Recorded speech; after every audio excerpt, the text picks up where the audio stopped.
Good morning सगळ्यांना। आज आपण लसावी काढायला शिकणार आहोत। कुठल्याही दोन संख्यांचा लसावी कसा काढायचा हे आज आपण पाहणार आहोत। तर या ठिकाणी आपण एक उदाहरण घेतलेलं आहे। 12 आणि 14 यांचा लसावी आपल्याला काढायचा आहे। तर यांचा लसावी आपल्याला कसा काढायचा हे आपण पाहूयात। तर त्यासाठी एक सोपी पद्धत आपण शिकूयात। या ठिकाणी मी 12 लिहिले, या ठिकाणी 14 अशी आडवी रेष मारून घ्यायची। आता सुरुवातीला लहान संख्यापासून सुरुवात करायची, ज्या संख्येने ह्या दोन्ही संख्यांना भाग जाईल। तर दोन्ही ही समसंख्या असल्यामुळे याला आपण 2 ने भाग घालू शकतो। बेसख 12 आणि बेसाती 14। आता याला आपण भाग घालूया। आता 6 ला भाग जाईल। जर आपण 2 ने भाग घालायचं म्हटलं तर 6 ला जाईल, तर 7 ला जाणार नाही। मग आता आपण 2 ने भाग घालूयात। बे त्रिक 6 आणि 7 मात्र आहे तसं खाली येणार आता, कारण 2 ने भाग जात नाही। आता त्याच्यानंतर आपण आता इथे 3 ने भाग घालून घेऊयात। आधी आपण ही ओळ पूर्ण करून घेऊयात। 3 1 3, 7 ला काही 3 ने भाग जात नाही, तसेच ठेवले आपण। आता शेवटी एक उरलाय, म्हणजे काही करायचं नाही या ठिकाणी। आता आपण 7 ला भाग घालायचे, मग आपण 7 नेच भाग घालूयात। 7 1 7, हा एक तसाच खाली घेतला। आता दोन्ही ठिकाणी एक एक उरले, म्हणजे परत भाग घालायची गरज नाही। आता आपला हा जो आहे यांचा गुणाकार जर आपण केला तर आपल्याला लसावी मिळणार आहे।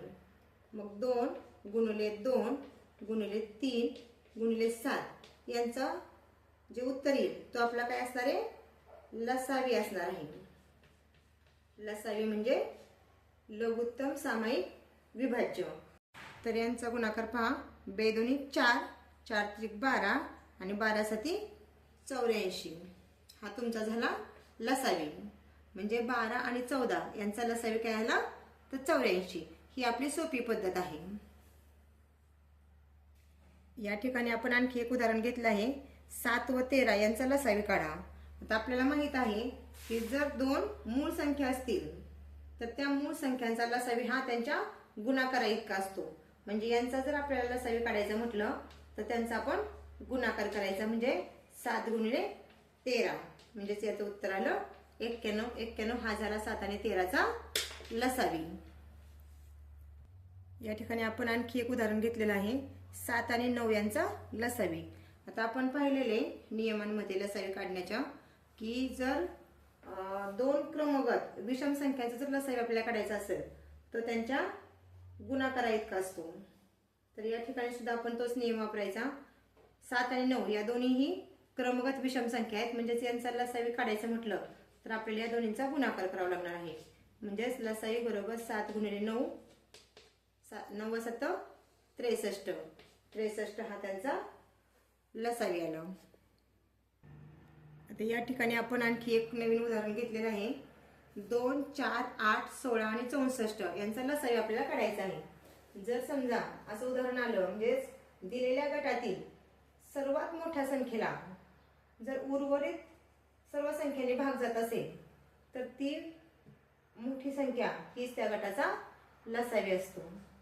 काय नियम सांगितला मी, तर जेव्हा गटात जो दिलेला गट आहे तुम्हाला संख्यांचा, ह्या गटातील जी मोठी संख्या आहे सर्वात मोठी संख्या, त्या मोठ्या संख्येला जर उर्वरित सर्व संख्यांनी भाग जात असेल तर ती मोठी संख्याच त्या पूर्ण गटाचा लसावी असतो। म्हणून 2 4 8 16 आणि 64 यांचा लसावी आला 64। हा नियम लक्षात ठेवा। आपण आणखी एक उदाहरण घेणार आहोत। 16 आणि 18 यांचा आपल्याला लसावी काढायचा आहे। आता 16 आणि 18 या दोन क्रमगत समसंख्या आहेत आणि आपण नियम पाहिलेला आहे की जर दोन क्रमगत समसंख्या असतील तर त्यांचा लसावी हा त्यांच्या गुणाकाराच्या अर्धा असतो। काय, गुणाकाराच्या अर्धा हा त्यांचा लसावी असतो। तर आपण आता लसावी काढण्यासाठी आपण या दोन्हींचा आधी गुणाकार करून घेऊयात। 16 गुणिले 18, तर 16 गुणिले 18 यांचा जर तुम्ही गुणाकार केला तर तो 288 येतो। 288चे आपल्याला निम्म करायचे आणि निम्म करण्यासाठी आपण 2 ने भागतो। तर 1 बे बेचौक 8 आणि बेचौक 8 म्हणजे तुमचं उत्तर आलं 144.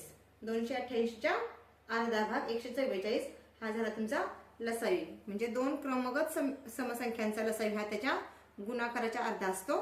हे आपण ह्या नियमावरून सिद्ध केलं. या ठिकाणी आपण आणखीन एक उदाहरण घेतलेलं आहे. 15 आणि 16 यांचं आपल्याला लसावी काढायचे. आता 15 आणि 16 या संख्याकडे जर पाहिलं तर या सहमूळ संख्या आहेत आणि आपला नियम सांगतो की जर दोन सहमूळ संख्यांचा लसावी जर काढायचा असेल तर तो त्यांच्या गुणाकार एवढा असतो. मग आपण 15 आणि 16चा गुणाकार करून घेऊयात. 15 आणि 16चा जर गुणाकार तुम्ही केलात तो 240 एवढा येतो. म्हणजे 15 आणि 16 या सहमूळ संख्या आहेत म्हणून त्यांचा लसावी हा त्यांच्या गुणाकार एवढा आहे आणि हा 240 आला.